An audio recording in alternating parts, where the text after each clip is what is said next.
Before we begin today's unforgettable story, take just 1 second to help this channel grow. If stories about kindness, family, justice, and second chances touch your heart, please like this video, subscribe to the channel, and turn on notifications so you never miss another inspiring story.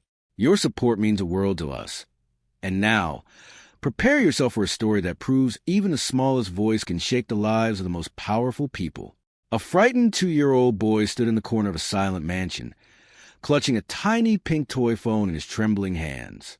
His cheeks were wet with tears. The only person who had ever made him feel safe had just been dragged out of the house while he cried for her to stay. The adults ignored him. They thought he was too young to understand what had happened, but they were wrong. The little boy pressed a single button on the toy phone, not knowing it had been replaced weeks earlier with a real emergency phone by someone who loved him enough to worry about him. The call connected to one person no one expected, his father, one of the richest and most feared billionaires in the country. Within 45 minutes, black luxury SUVs rolled through the mansion gates.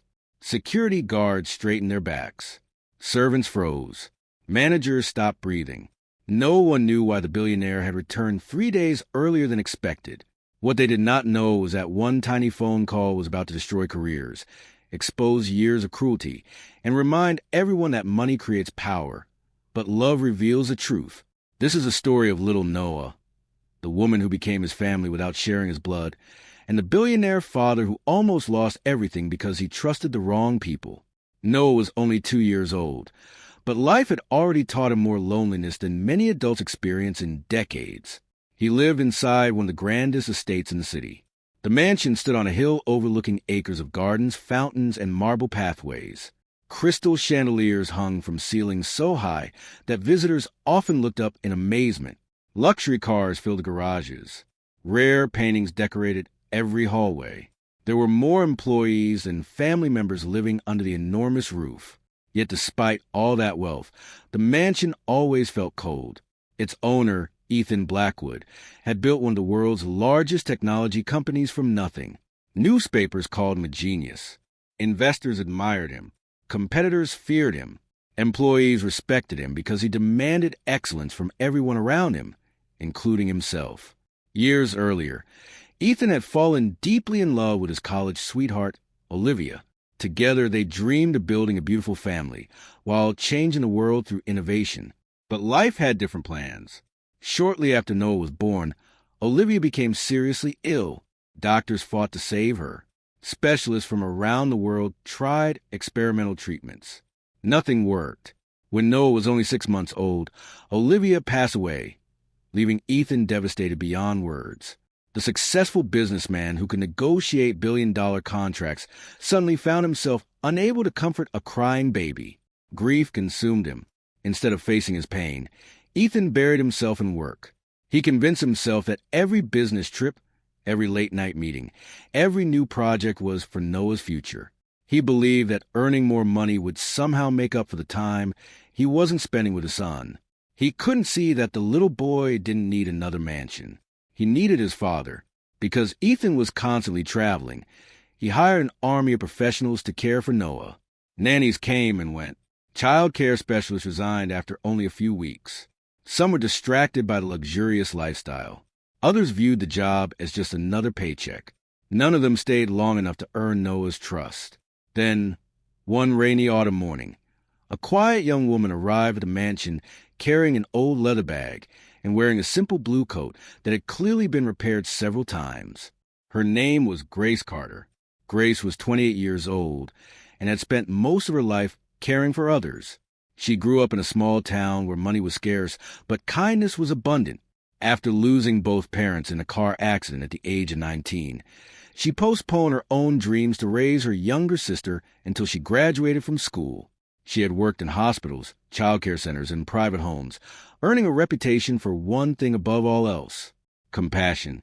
She wasn't the most experienced candidate. She didn't have degrees from prestigious universities. She didn't speak 5 languages like some applicants. But when she looked at a child, she saw a human being, not a responsibility. During the interview, something unexpected happened. Most candidates talked about schedules, nutrition plans, educational toys, and child psychology. Grace asked only one question. Has anyone asked how he's coping after losing his mother? The room became silent. The household manager stared at her in surprise. No one had asked that question before. When Ethan later reviewed the interview recording from his hotel room overseas, Grace's words stayed with him. He approved her hiring immediately. Grace's first meeting with Noah broke her heart. The little boy sat alone on the nursery floor, surrounded by expensive toys that had never been opened. Robots, electric cars, stuffed animals taller than he was, and imported learning games covered every corner of the room. Yet Noah ignored all of them. He simply stared out the window, waiting. Grace knelt beside him without saying a word. She didn't force a conversation. She didn't immediately offer him another toy. She simply sat beside him. After several quiet, Noah slowly reached for her hand. That tiny gesture told Grace everything she needed to know. This child wasn't looking for entertainment. He was looking for connection. From that day forward, Grace became the heartbeat of Noah's world. Every morning she greeted him with a warm smile that reached her eyes. She cooked his favorite oatmeal with slices of fresh banana arranged into little smiling faces. She read bedtime stories using funny voices that made him laugh until he hiccuped. When thunderstorms frightened him, she wrapped him in a blanket and counted the seconds between lightning and thunder, turning fear into a game. When he woke crying from nightmares, she stayed beside his bed until sunrise if necessary. Slowly, the sadness in Noah's eyes began to fade. The one silent nursery echoed with giggles. The lonely little boys started running through the gardens again. Even the gardeners smiled when they saw Grace chasing him across the lawn, pretending to be a dinosaur. For the first time since Olivia's death, life returned to Mansion. Whenever Ethan called during business trips, Grace carefully positioned the camera so Noah could see his father clearly. "Daddy," Noah would shout with excitement. Ethan smiled every time, but the calls rarely lasted longer than 5 minutes. Another meeting, another airport, another promise. "I'll be home soon, buddy." Sometimes he was, often he wasn't. Still, Grace never criticized Ethan. She understood grief. She understood guilt. Instead, she gently encouraged Noah to draw pictures for his father. They filled dozens of envelopes with colorful drawings of stick figures, holding hands beneath smiling suns. Every time Ethan received one at a hotel somewhere around the world, he placed it inside his briefcase. He never threw away a single picture. Unfortunately, not everyone in the mansion appreciated Grace's growing bond with Noah. The estate manager, Victor Langston, had worked for wealthy families for nearly 30 years. He believed employees should remain invisible and emotionally detached. To him, Grace was becoming too important. He disliked how Noah refused to eat unless Grace sat beside him. He disliked that other staff respected her more than they respected him. Most of all, he disliked that Ethan occasionally asked about Grace during phone calls. "Is Grace doing well?" Ethan once asked. Victor forced a smile. "She's adequate, sir." But inside, resentment began to grow. There was another problem. Victor had quietly been misusing household funds for years. Small amounts disappeared every month. Luxury purchases were hidden inside maintenance budgets. Fake invoices were approved without questions because Ethan trusted Victor completely. Grace knew nothing about the missing money, but she noticed things others ignored. Food ordered for staff disappeared before reaching the kitchen. Maintenance crews billed for repairs that never happened. Supplies were constantly replaced despite being almost new. She casually asked questions, not because she suspected fraud, because she believed honesty mattered. Victor interpreted every innocent question as a threat. He decided Grace had to go. Over the following weeks, he carefully built a false case against her. A missing bracelet, a broken vase, late reports, invented complaints. Each lie was documented. Each accusation waited for the perfect moment. Meanwhile, Noah remained blissfully unaware. To him, Grace was an employee. She was a person who kissed scraped knees, celebrated tiny victories, and whispered every night, "You are loved more than you know."